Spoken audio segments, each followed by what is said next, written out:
यार सुनो, the boys का सीजन फिनाले आने वाला है। सब कुछ बिल्ड हो रहा था एंड सडनली ये सुनने को मिलते हैं कि one major character is not returning in the final episode. तुम्हें पसंद हो या ना हो, लेकिन हाँ, soldier boy will not appear in the finale. And trust me, ये सिर्फ एक कैरेक्टर का मिसिंग होना नहीं है, ये पूरी स्टोरी का वाइब भी बदल देता है। और आज हम एग्जैक्टली इसी के ऊपर बात करेंगे कि सोल्जर बॉय का ना होना फिनाले को डिसअपॉइंट क्यों कर सकता है। द बॉयज में बहुत सारे कैरेक्टर्स है जो कि कॉम्प्लेक्सिटी से भरे हुए हैं, होमलैंडर, बुचर, ह्यूई, सब लोग। लेकिन सोल्जर बॉय इन सब लोगों में से बहुत ही अलग है। उसे दुनिया की बकचोदी से कोई फर्क नहीं पड़ता and this is the reason क्यों वो सबका फेवरेट बन चुका है। वो इकलौता कैरेक्टर है जिससे लोग कनेक्ट कर पाते हैं। तो अब उसका फिनाले में ना होना एक बहुत बड़ा सवाल उठाता है कि क्या एपिसोड 8 हमें डिसअपॉइंट करेगा या फैंस एक ऐसा एपिसोड पसंद करेगा जिसमें उनका फेवरेट कैरेक्टर ही ना हो। Let's break it down. देखो, बहुत सारे लोग सोल्जर बॉय को सिर्फ एक पावरफुल विलेन की तरह ट्रीट करते हैं, लेकिन वो इससे काफी अलग है। अब हमें पता है कि होमलैंडर बहुत ही ज्यादा पावरफुल है, वो किसी से नहीं डरता, वो बंदा लेजर से लोगों को चला सकता है। लेकिन उससे भी सोल्जर बॉय अनकंफर्टेबल फील करा देता है क्योंकि बंदा जेन्युइन है, जो बोलता है मुंह पे बोलता है। सामने वाला क्या सोचेगा इससे उसे कोई फर्क नहीं पड़ता। सीजन 3 में बुचर ने सोल्जर बॉय के साथ टीम अप किया था, लेकिन बुचर उस पे ट्रस्ट नहीं करता था। फिर भी बुचर को पता था कि सोल्जर बॉय रिलायबल नहीं है, कभी भी कुछ भी कर सकता है। लेकिन यही तो उसकी खासियत थी। सोल्जर बॉय ना हीरो था ना विलेन, वो फुल केओस था, प्योर अनप्रेडिक्टेबल केओस। हर एक सीन में जब वो होता था, तुम एज ए व्यूअर कभी 100% श्योर ही नहीं होते थे कि आगे क्या होने वाला है। क्या वो बुचर की हेल्प करेगा, क्या वो होमलैंडर से लड़ेगा, या क्या वो सडनली अपना ही कुछ प्लान चलाना शुरू कर देगा। तुम उसे कभी हीरो या विलेन की कैटेगरी में डाल ही नहीं सकते। This is why he was full chaos, और इसी केओस की वजह से शो इतना एक्साइटिंग हो रहा था।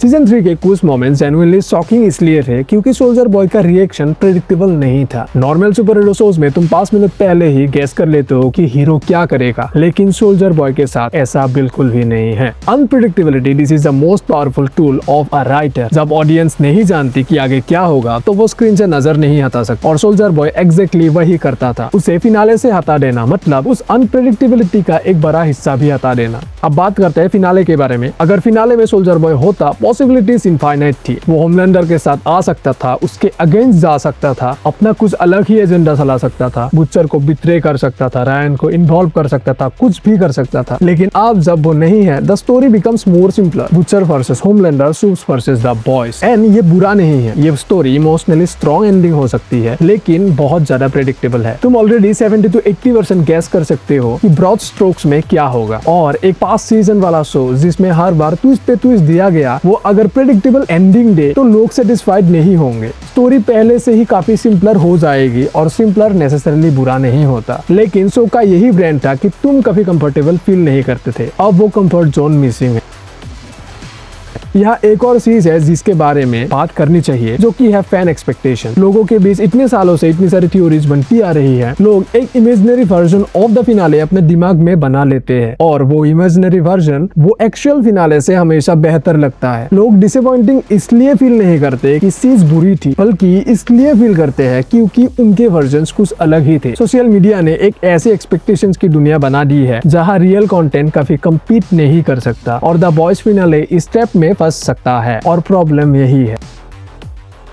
तो सवाल ये है कि क्या फाइनल एपिसोड डिसअपॉइंटमेंट फील करवाएगा। देखो, मैं ये नहीं कह रहा कि फिनाले बुरा होगा, लेकिन एक खालीपन जरूर रहेगा। जब सोल्जर बॉय सीन में होता था, कुछ टेंशन फील होता था, हमें पता नहीं होता कि बंदा आगे क्या करेगा। वो वाइल्ड कार्ड एनर्जी जो पूरे शो को एज ऑफ सीट फील कर देती थी, वो अब नहीं होगी। किसी चीज की एब्सेंस कभी कभी उसकी प्रेजेंस से ज्यादा पावरफुल होती है। तुम होमलैंडर का इमोशनल ब्रेकडाउन देख सकते हो, बुचर का सेक्रीफाइस देख सकते हो, सब कुछ इमोशनली सेटिस्फाई हो सकता है, लेकिन सोल्जर बॉय का ना होना या उसकी एब्सेंस फिनाले को खराब कर सकती है।